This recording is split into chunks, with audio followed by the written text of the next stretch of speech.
Hey guys, Chris here. Right behind me we have my 2018 Volvo XC90 T8 Inscription. I've made a ton of videos about this car, but I haven't actually done a best and worst. So today we're going to go through the best things about this car in my opinion and the worst things. And before you go downvoting this video, commenting about how much I hate Volvo and how stupid and dumb I am, I actually love this car to death. This is my second XC90 in 2 years, but no car is perfect, and this car isn't perfect. It has some downfalls, it has some negatives, and if you guys want to know what the actual real-life negatives from a guy who has driven, I don't know, 150,000 kilometers in the last 2 years in modern Volvos, stay tuned for this video. The best worst thing about this car is the exterior styling. So when this car came out back in 2015, the world was amazed of Volvo's new design language, how beautiful, how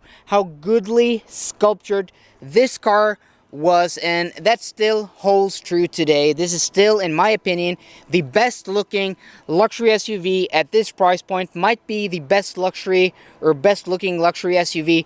Full stop. This car has, you know, a bit more extra stuff than what you get in a normal Inscription. This has, you know, the urban luxury kit, which gives you that chrome bit down there, a different side grille, a different skid plate in front. I also have the 22-inch wheels here, which are beautiful. You have this chrome bit along the door here, and then of course more of the 22-inch wheels in the rear, and then you have a different rear diffuser here, which is in, you know, hard aluminum, not hard plastic, but in real brushed aluminum. So the exterior look of this car, the exterior styling is, in my opinion, one of the best things about this car. And for a lot of people, it is actually, you know, the reason they bought an XC90 in the first place.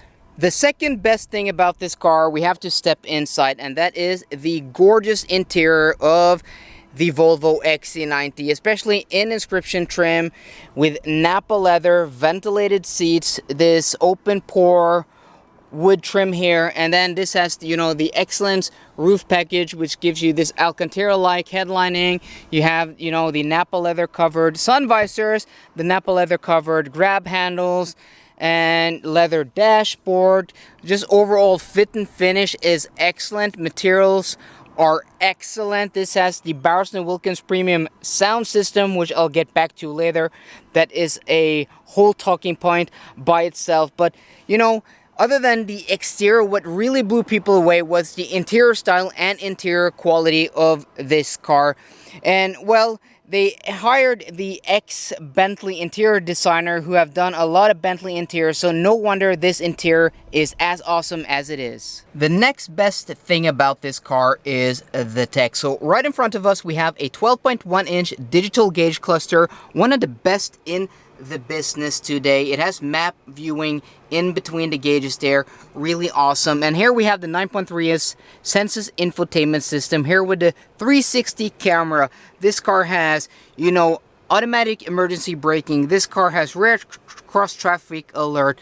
This car has IntelliSafe up here with automatic emergency braking for pedestrians, animals, cyclists. It has off or leave road mitigation. This thing is just packed to the brim with tech. It has pilot assist to semi-autonomous drive that you can control here from the left controls here. So tech is definitely one of this car's absolutely best strong suits. So we're now driving the car to talk about the next best thing about this car, and I'm just going to close the sunroof here.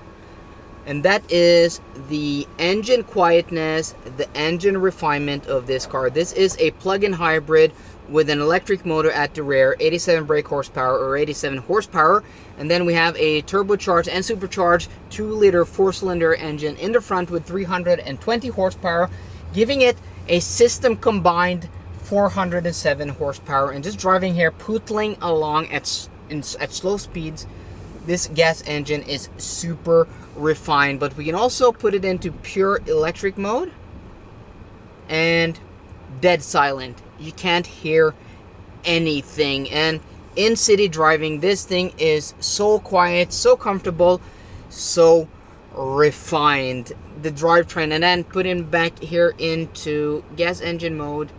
The gas engine is probably the best sounding 4-cylinder I've ever heard that doesn't try to be, you know, loud or sporty. It's just quiet, distant, and refined, and has a really nice sound to it. Sounds much better than the 4-cylinder in our 2018 Audi A4. And just gonna, you know, I'm driving around here on a closed lot. Just gonna give it full gas there, and holy shit, the performance of this thing, 0 to 60 in 5.2 seconds, 5.1 seconds, and this thing just shifts. It just flies. And even there, when I'm giving it full throttle, the gas engine is never loud, never intrusive. It's still refined, still quiet. Yeah. So the drivetrain in this thing is just very pleasant and very nice. And well, the next best thing about this car is the ride comfort. Just gonna put it back into pure electric mode. Super quiet. You can only hear the fan running there at speed 2, or the second lowest speed. And yeah, the pavement here, the road here on this closed lot isn't very good. And that is my next talking point, is the ride comfort of this car. Let's go here. This is a dirt road. The ride comfort is just exceptional. Air suspension, and even on these 22-inch wheels, body control is very good, but ride comfort is exceptional. This is even better than my last XC90 on air suspension, my 2016 model. They've improved it here. This thing just rides. It's one of the best riding cars I've ever driven in recent memory, in the past few years. It's just so damn creamy and nice to drive. So over to the first negative. I've talked about a lot of positive things about this car, and mostly this car is just a delight to drive, a delight to live with, but there are a few bad things about this car. And maybe the worst thing, one of my real pet peeves about this car, almost a deal breaker, and I'm really hoping for a software update, is the brake pedal feel and how you modulate the brake pedal. Since this is a plug-in hybrid, the brake pedal isn't actually connected to the brakes, not like in a normal car where there's actually a hydraulic brake system giving you real feedback from what the brakes are doing and real feel. This is a PlayStation controller, this brake pedal. You press it and there is resistance, but that's just an electric motor programmed to give you resistance, which is fine enough. That's not my biggest complaint, but that is one of the worst things about this car. It's just the brake pedal feel is so artificial. You can't feel anything from the actual brake pedal. But the modulation here, so I put my foot at one position, and usually that will give you a smooth, you know, stop, but we just keep going. I put my foot there, and it initially gives you, it initially brakes the car, but now we're just going. In a normal car, that would bring you to a stop. So you have to press the pedal even more.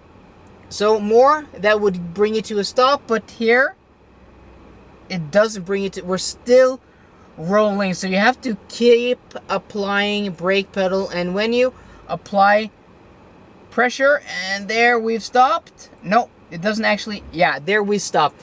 But when you actually apply more pressure towards the end of the pedal, it becomes like it becomes like a switch. So it's not a smooth transition. It's like push it a bit more, push it. It's like a button, and that's just really annoying. It's really hard to bring this car smoothly to a stop in traffic, and it's really annoying. And that's when you only have the gas engine. If we put this car into, or if we're doing normal hybrid driving where the gas engine suddenly stops and then we're on electric power, it would be something like this. So braking, the gas engine cuts out, and then you don't have the gas engine pressing or pushing the car forward, you only have the electric motor, and then you have less resistance or less pressure on the brakes, and then the car suddenly stops.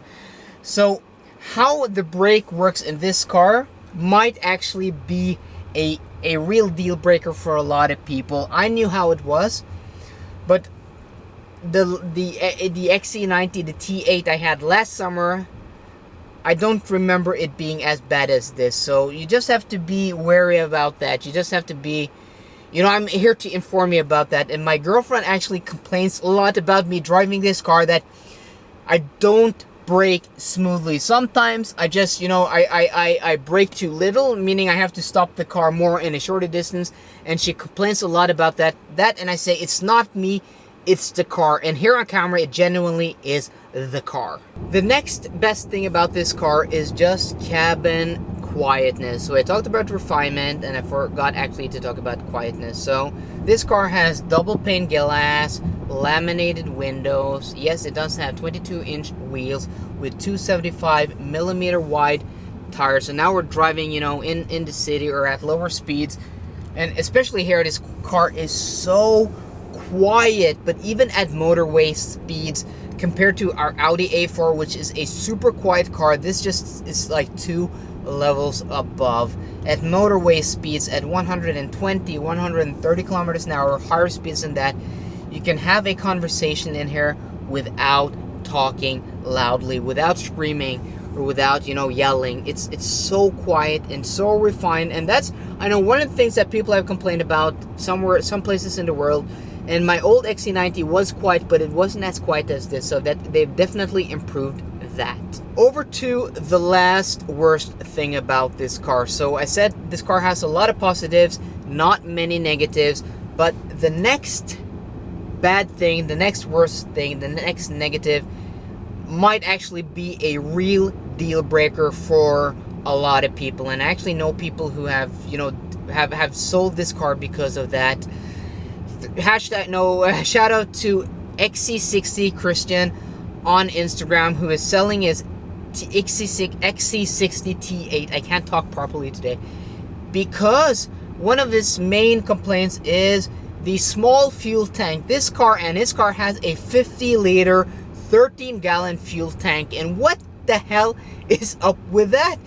This is a 2.3-ton luxury SUV, which is meant to be comfortable, meant for long distance cruising. It's a big car, comfortable car, and it has a so small gas tank that on a motorway run, like cross country, you have to fill up every like 3 or 4 hours. You can't go more than 400 kilometers on the motorway with this car because the fuel tank is so small. My previous XC90 with the diesel engine had a 70-liter gas tank. That's, I don't know, 20 gallons, 21 gallons.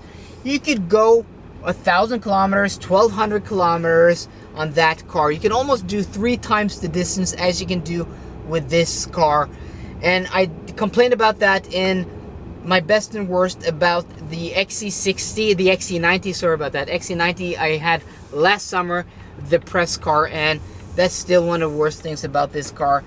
Rumors are in the 19 model year, they're gonna up the fuel tank capacity to 70 liters, but in my opinion, that's still too small. Yes, that's an improvement, but they should have done 80, 90 liters, and well, that's just terrible and bad engineering.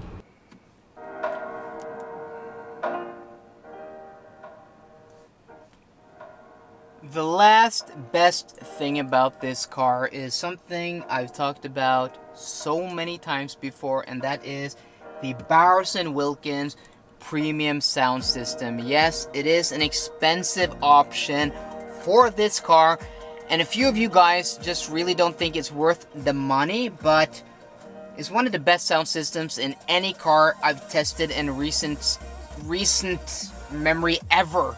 $3,000, you will get it back when you sell this car, so it's not a cost. Don't get this car without the Bowers & Wilkins sound system. I'm just gonna turn around the camera, play some royalty-free music so you guys can listen yourself. I know this is highly dependent on your speakers, headphones, and this microphone here is a Røde Video Micro, which should be a good enough microphone. But this sound system is just epic.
It's so damn loud, and the Harman and Kardon I tested in the XC40 was good enough, but this is just on a different level. That's a good sound system, but this is just, ooh, it's so, for the price, this is a steal. This is truly as good as systems costing twice and almost 3 times as much. So there we go, guys, the best and worst about my 2018 Volvo XC90 T8 Inscription. A brilliant car in so many ways. It's the best car I've ever owned. It's the best XC90 I've ever owned.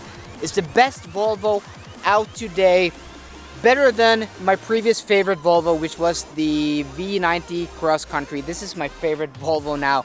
Yes, the most expensive Volvo, the most luxurious Volvo, one of the fastest Volvos. It's just brilliant, and it's sitting atop of Volvo's product line. Well, it speaks to where Volvo are as a manufacturer today. So if you're looking at a Volvo and you're coming from a BMW, an Audi, or a Mercedes, go ahead and test drive this, because it will blow you away. It's one of the best cars ever made. So my best and worst list, do you agree, guys? Do you think there are things that are even worse or even best about this car? Let me know in the comments down below. And for more car content, as always, guys, please subscribe. See you guys later, and goodbye.